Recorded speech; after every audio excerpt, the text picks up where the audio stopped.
for migration. Sorry about that.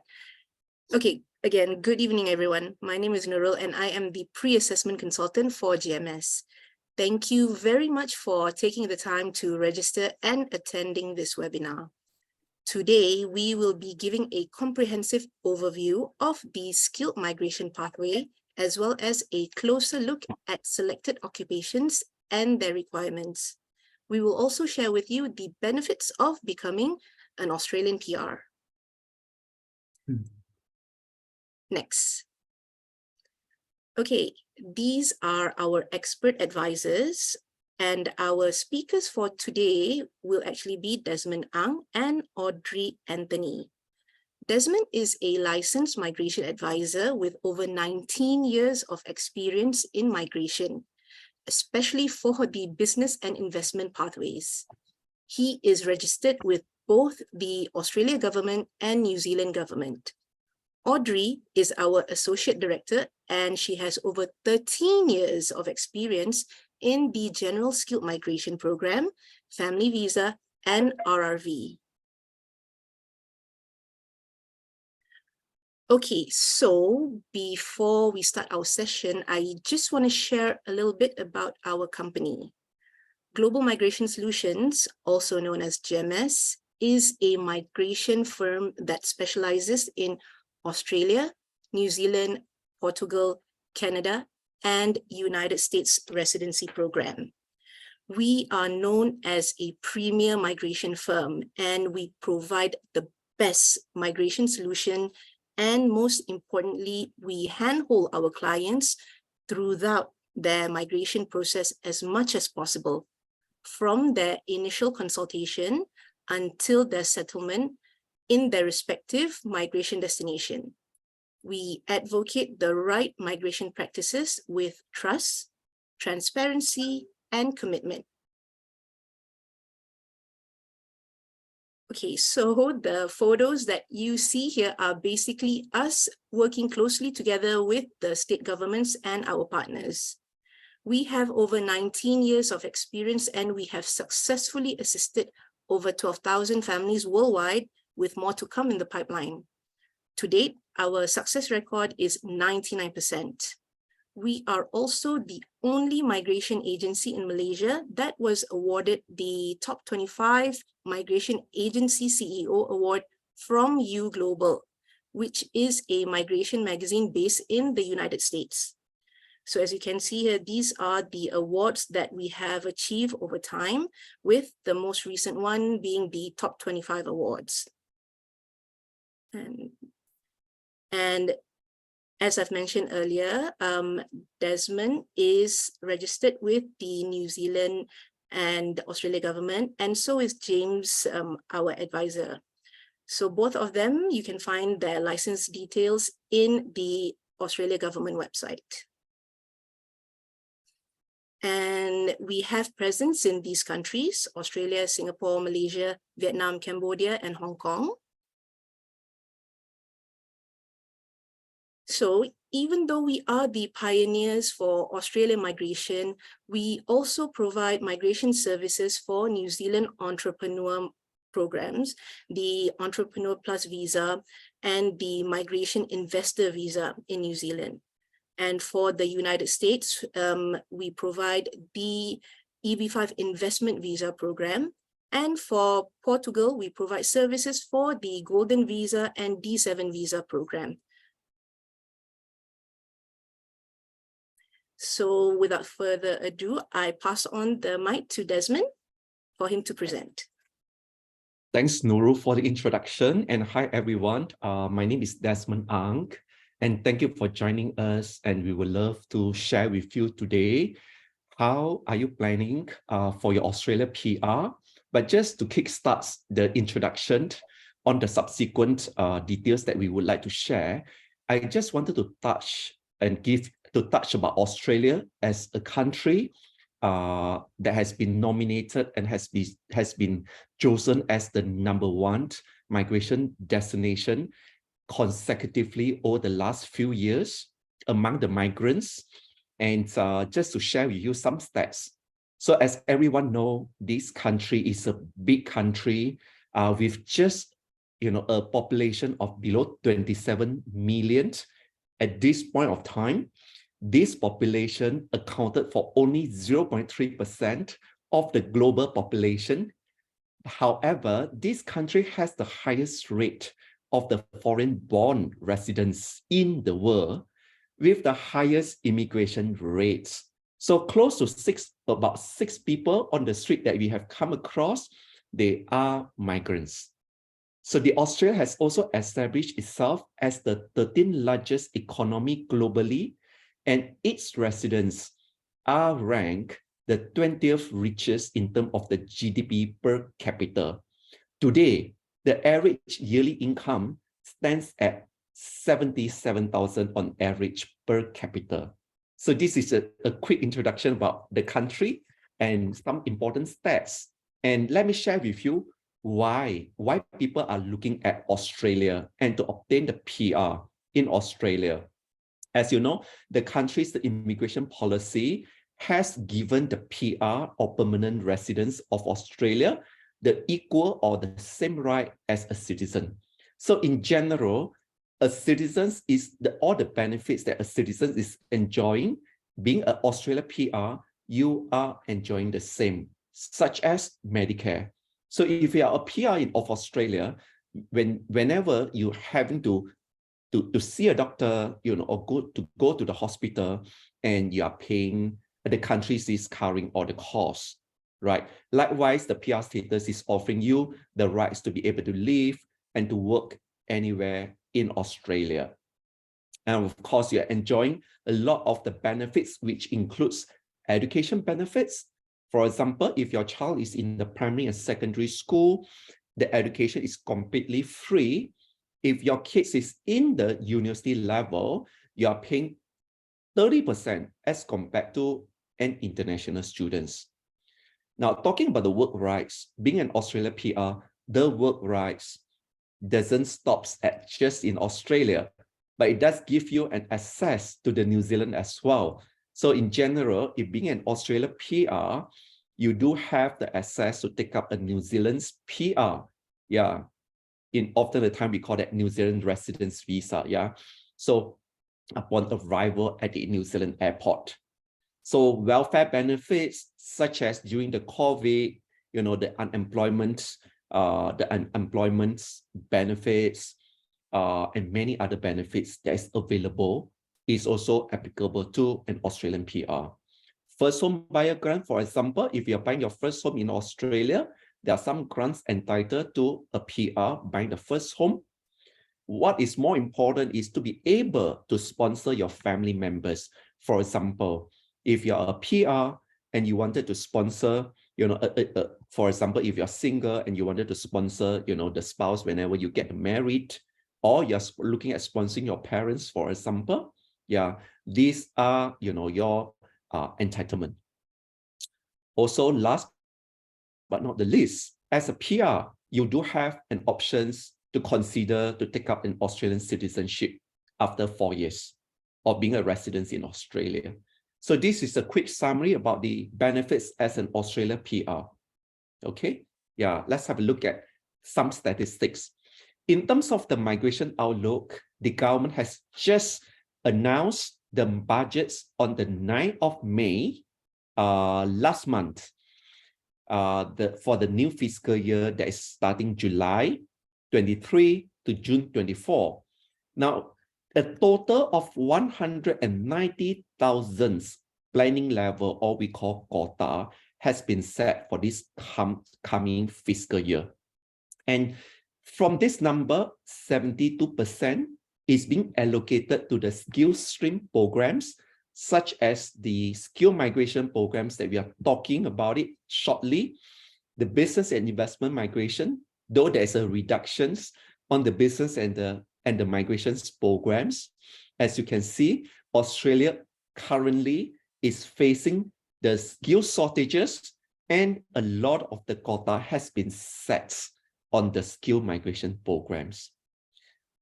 And the remaining goes towards the family stream. And we talked about it earlier, being a PR, you have the options to sponsor your partner, to sponsor your parents, to sponsor your child. As you can see, the family streams takes up the remaining of the quota. Yeah. Let's have a look at the, other than the quota, what is the direction of the, the immigrations on the coming fiscal year. So 70%, like I mentioned earlier, is focused on the skill migration programs. And one of the very interesting improvement the government is trying to encourage is the salary. So the government is trying to impose an increase of the salary of 53,900 being the minimum salary to 70,000 for certain visa class. For example, those who is exploring the employer sponsored, for example, the employer is expected to pay a higher salary, to encourage a targeted skilled workers to come over to Australia. So this is a good news. And for international students, you are allowed to work up to 48 hours fortnightly, starting from 1st of July, this year. Temporary graduates, for those who is graduated from Australia, you are expected to receive a longer visa periods for you to be able to continue to stay back in Australia to plan for your PR. This is also a good development. It tells how much the Australian government is trying to encourage the graduates to stay back in Australia. And government is also looking at certain measurements to for those who is looking at obtaining a permanent residency status if they are in Australia. So we are referring to those who is holding a temporary residence visa holder. There are going to be a clear permanent residency pathway available for them very soon. Importantly, the government is also looking at clearing the visa backlogs, and the government has set aside $75.8 million to improve the processing time and to upgrade the current processing resources that is available. So these are the key targeted improvements that the government is looking at for the coming fiscal year. Right, now let's have a look at the common pathway. These are the 5 major pillars for someone to obtain a PR in Australia. So today we are going to be focused on the first particular, the first options, which is the general skill migration programs, global talent independence visa programs. This is an extension from the general skill. If you are the expert within your field, for example, if you are a doctor, you have developed certain measurements, or you have invented certain findings or technologies, in the medical field, or you're engineers, you have introduced certain engineering methods, and you have been recognized globally and received certain awards, then you are seen as, a talent within your field. That is the number 2 programs, global talent independence. Employer sponsored, if you're being offered a job from the employer in Australia, this could be the options available. Do take notes. Number 1, programs has an age limit of 45 years old. Number 2, programs doesn't come with the age limit.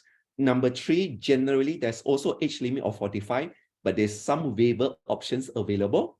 Then we have the family sponsored, which includes parents visa, spouse visa, and child visa for those who is above 45 years old. The business migration and investment programs are available for you. So really the governments of Australia has developed different programs to target on different group of the migrants. And we are happy to advise you and to give you an in-depth detail through the private consultation on what would be the best pathway available. Okay, now I'm going to hand this over to Audrey, which is going to talk about the general skill migration programs in more detail. Audrey, over to you, please. All right, thank you, Desmond. Hi, everyone. A very good evening to all of you. So I believe a lot of you would have heard about the General Skill Migration Program. You would have researched on it. I just wanted to walk you through a little bit more specific in terms of the basic requirements. So number one, to qualify for the General Skill Migration, you would need to be below the age of 45 years old. That's point number one. And there is also a point test that you would need to meet. The minimum points you would need to obtain in order to qualify is 65 points. So there are a lot of factors that is on the point test in order to contribute towards you meeting 65 points, such as age, your qualification, the amount of work experience that you have, the proficiency of your English level, whether you studied in Australia, obviously you get more points for that. So there are several factors in the point test that we will be assessing you upon. And do note that while 65 points is the basic to be met, it is not necessary that you are considered a very eligible candidate just because you meet 65. And hence why we are here to actually tell you what is suitable and what is not suitable for you. Number three, you would need to have what we call a nominated occupation. Okay, meaning you need to have an occupation on Australia's skilled occupation list. There are over 500 occupations, and we will assist to match you to one of the occupations that are eligible for migration. Number four, English. Okay, so English is a very important part of general skill migration. The basic requirement is competent, and this is demonstrated through various English tests such as IELTS, PTE, TOEFL, and even Cambridge English test. But the most popular English test is actually IELTS and PTE, out of which we highly recommend the PTE English test, and because that's how you usually will be able to get higher scores. Last but not least, after meeting all this, you will need to get an invitation in order to submit a visa. So here, these are all the basic requirements. So today, we thought of sharing a little bit more in detail about certain occupations that are really in demand in Australia right now, okay? Of course, engineers, you can't go wrong with engineers. So we have been getting a lot of invitation for our engineer clients, and hence we wanted to focus a little bit on this so everyone is aware what does it take for you to qualify if you're in the engineering field. For engineers to migrate to Australia, you will need to have a minimum bachelor's degree in any engineering field for the matter, because there are various disciplines that are available for migration, such as mechanical engineers, production engineers, electrical, electronics, chemical, structural engineer, geotechnical engineers, various fields, okay? So if you're an Australian graduate, your assessment process is relatively very fast with the Board of Engineers Australia. But what is important for you all to note is there has been a lot of misconception where I've heard clients saying that, oh, my degree is from Malaysia, so it is not recognized, okay? So I want to assure you that engineering degrees from Malaysian-based institutions, like even UTM, USM, are all fully recognized under the Washington Accord since 2009 onwards. This doesn't mean that prior to this, your engineering qualification is not recognized. It is always been recognized. The only difference is for any qualifications that were obtained before 2009, you would have to demonstrate with a competency demonstration report where you would need to write 3 project reports, okay? So the only benefit for those who have graduated after 2009, you would not need to do this report. So it's a faster process, okay? And you would only need to demonstrate a competent English. So competent English is basically band 6 on IELTS or PTE 50 in each component. So the good news is in October 2022, when there was a skill select invitation that took place, our engineers, all our clients who had 65 points were actually invited. So this is very, very encouraging, and hence we wanted to share this good news with everyone who's looking to migrate as an engineer to Australia. Let me just go to the next slide. Just give me a moment. I think it's okay. Here it is. And this is again another interesting topic, okay?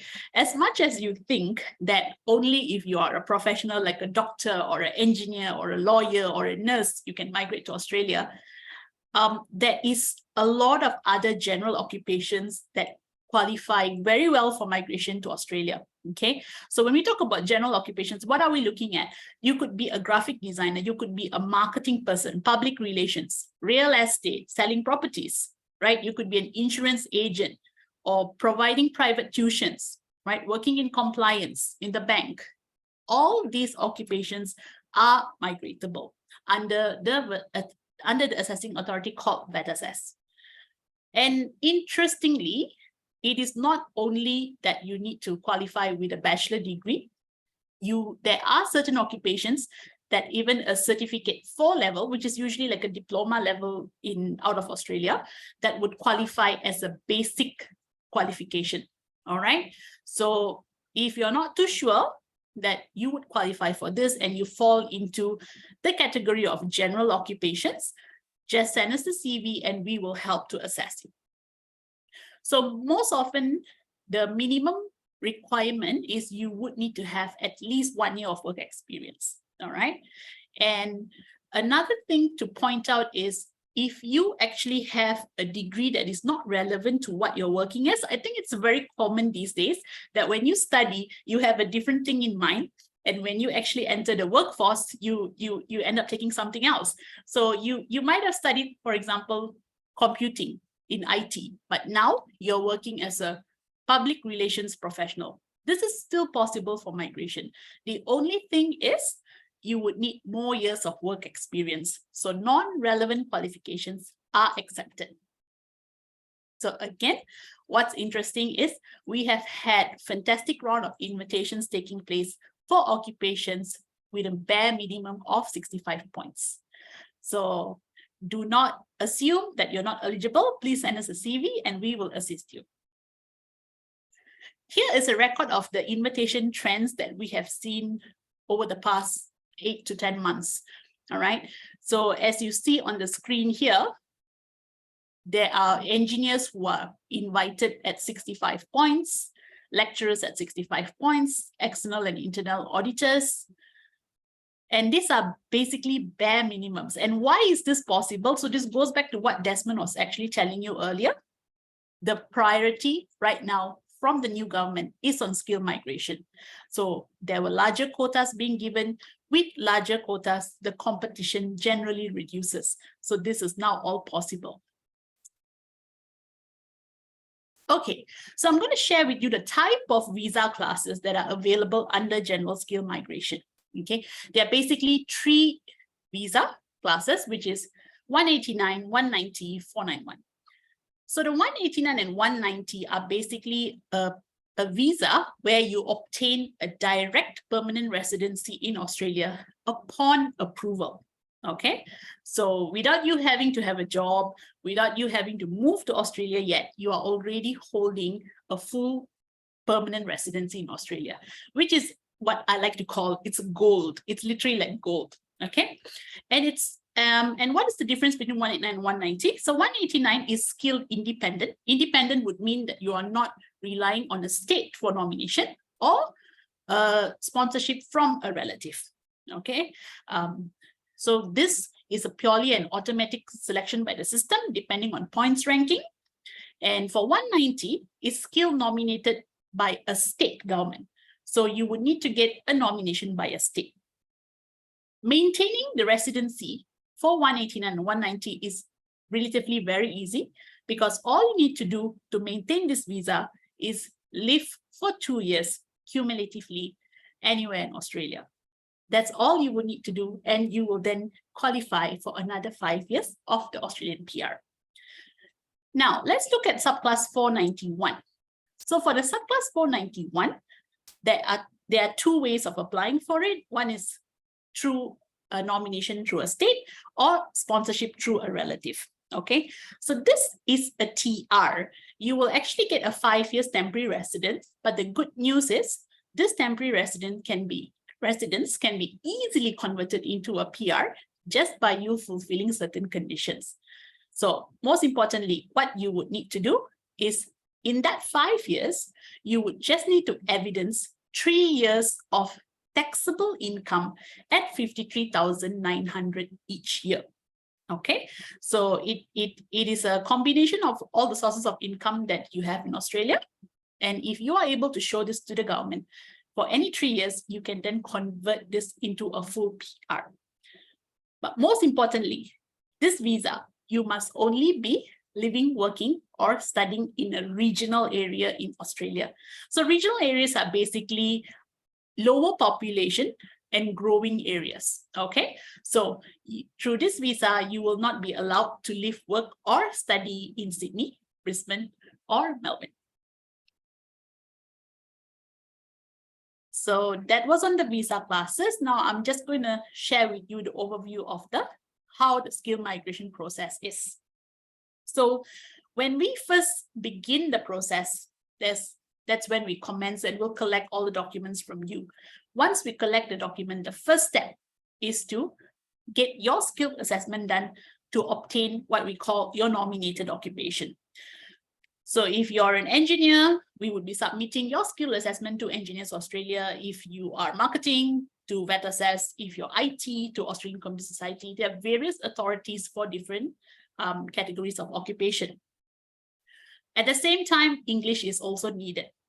So once you've completed your assessment with the skill assessment body and your English is ready, we then move forward to the second bubble, which is the most important part, which I like to call the heart of the application, which is the EOI, expression of interest. So what is an expression of interest? An expression of interest is not a visa application. It's basically you submitting your profile for a particular visa that you would like to try for, okay? So let's say you're an engineer. An engineer can basically apply for any type of visa. So what we do here to strategize clients better is we actually would be submitting interest for whichever visa that the client is keen on. So once we submit an expression of interest, what happens next is we will need to wait for an invitation to come. If it's skill independent, we will need to see when is the automatic invitations being issued and is it being issued at the points where you're at. If it's a 190 invitation by the state, we need to wait for the invitation round by the states. Okay, so this part is the most important part of your application, because without an invitation, you would not be able to move forward to the third step. So this is the part right now that is doing really well. Okay, we have seen clients getting invitation as fast as even less than 1 month. In fact, lately we even have a client who got invitation in a day for a subpass 491 with NSW. So these are the real good momentum that we are seeing this year, and we honestly think this is like something that has never happened, at least in the past 7 to 8 years or anything like that. So good timing. Do put in your expression of interest if you qualify at the soonest to make use of this golden period that we are facing. So once you're invited, that's when you would then submit a visa application. All right. So once a visa application is submitted with the federal government, you will then need to wait for a case officer to be assessed to your file. Once the case officer is assessed, you will need to complete medicals and police checks. Once this is completed, you then wait for a visa decision. So the timing to get your visa would differ according to the type of visa class that you're applying for. So at this point of time, the fastest processing visa is 189, where upon submission, you are expected to get your visa within 5 months. Okay, so this is basically the flow of skill migration. Every step, every bubble here is an important bubble, okay? And each of the work needs to be done accurately. Otherwise, that's when your visa, that it will jeopardize your visa. So we are here to assist you through all the steps. So just let us know when you're ready and we're happy to help you. So now I'm going to pass on to Nurul to take over for the rest of the session. Nurul, over to you. Thank you very much, Audrey and Desmond, for the very informative sharing session. So What's next for you? Well, you might have heard a lot of rumors on social media about the upcoming migration review. Well, the review is actually still in progress and has not been finalized yet. Hence, the requirements for the skilled migration program still remains the same for now, which is why you should not delay your migration plans if you are eligible, which brings you to step 2. So if you are keen on migrating to Australia, do send us your CV for a free assessment. Audrey herself will be reviewing your CV to confirm your eligibility. Once your eligibility is confirmed for the skilled migration pathway, we will arrange for a free detailed consultation session with our expert advisors. And of course, the final step is to kickstart your migration journey without delaying. Okay, so now I would like to take a minute of your time to just scan this QR code with me. So I'm actually doing this as well. So once you scan this code, it will bring you to a page. And if you can see that at the top of the page is a subscribe button. So just press onto that subscribe button and enter in your email address and tick those 2 boxes and press subscribe. So once you follow us on social media, you will have access to all the latest news as and when we receive them. So basically, the moment we receive any important updates from immigration themselves, we will definitely immediately update it on our social media. So do follow us. And yep, next I would like to open the floor for a Q&A session. And there is one question here that's quite interesting. So even though I can see that Desmond has already answered it, but I think Audrey, I would like for you to have a go at this as well. So basically, if I'm not an engineering degree holder, but I'm working as an engineer in an MNC, can I still be eligible for the engineering job? I believe he probably meant the skill migration. Right. Okay. I think it's still best for this person to send out the CV. The reason why I would like it, generally, the answer is if you want to apply as an engineer, generally it's no if you don't have a bachelor degree. But what I would like to see further is if in the engineering scope, for example, the client is doing projects, right? I would still be able to see if we can match him to another occupation on the list. So more than welcome to send the CV over before ruling out as no option. Yeah, and just to add on to what Audrey had said, we should also look at if it is not a bachelor degree that you are holding, whether you have any lower qualification that could potentially put you or assess you under a technologist level instead of the professional level. So we have to take a lot of details into consideration for us to, before we can actually give you a specific answer and to guide you through on what are the options available. Yeah. Okay, thank you. Thank you, Audrey and Desmond. So we have a new question that came in. Basically, the person is asking, I am currently a university lecturer in Vietnam, having a PhD in electrical engineering. So which immigration program should I follow? So that's one. This person's second question is English minimum PTE for each skill. I think, okay, Audrey, can you answer the first one then? Okay, so with a PhD in electrical engineering, we would be able to basically look at 2 routes. It could be either general skill migration, or it also could be the global talent visa. Okay, so if it's a global talent visa, there's a little bit more details we will need to know as to the thesis that was completed, if there was anything that was outstanding or not in terms of the thesis, all right?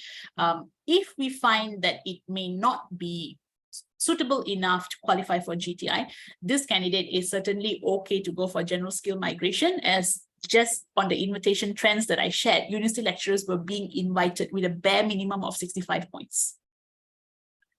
Okay, so that's for the first question, right? Then the second question is the PTE each component 50? Yes. That's correct. So when it comes to immigration English test, it is assessed by every single component and not the average. So it needs to be 50 in the 4 components of listening, reading, writing, and speaking. Thank you very much, Audrey. So this person still has about 3 remaining questions. His next question is, how much will it cost me to prepare for this program?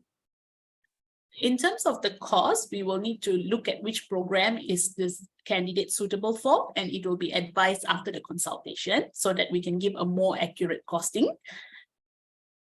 And the next question is, how long does it take to receive PR for the Skills Settlement Program?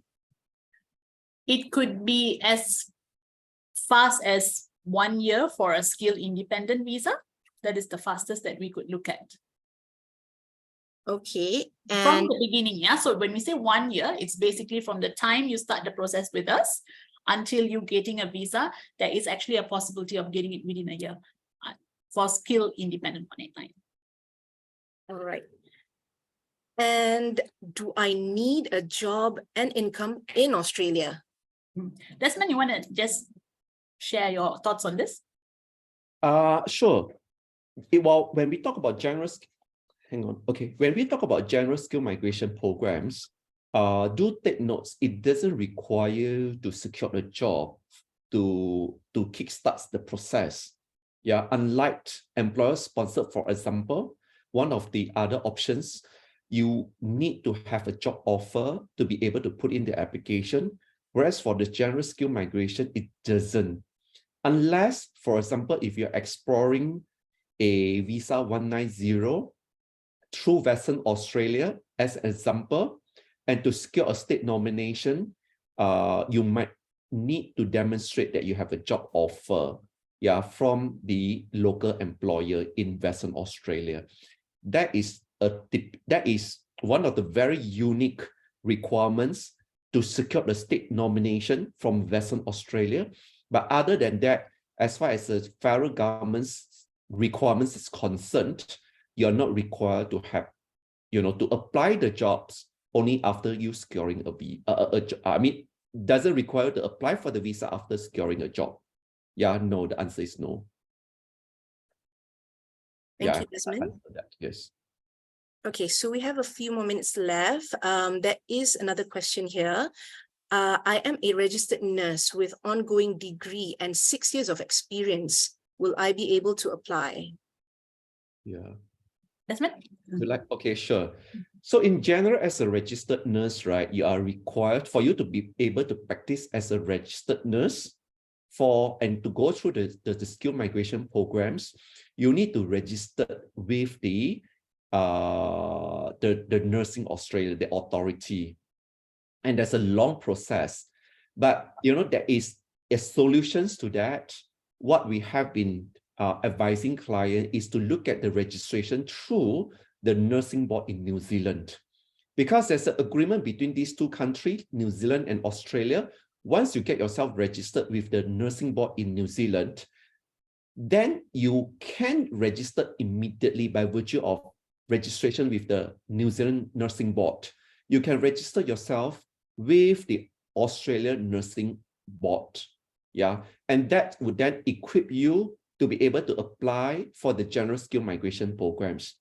But this, beside that, we like to share with you a good news. Lately, we have been working with the recruiter to help the nurses to secure a job in Australia.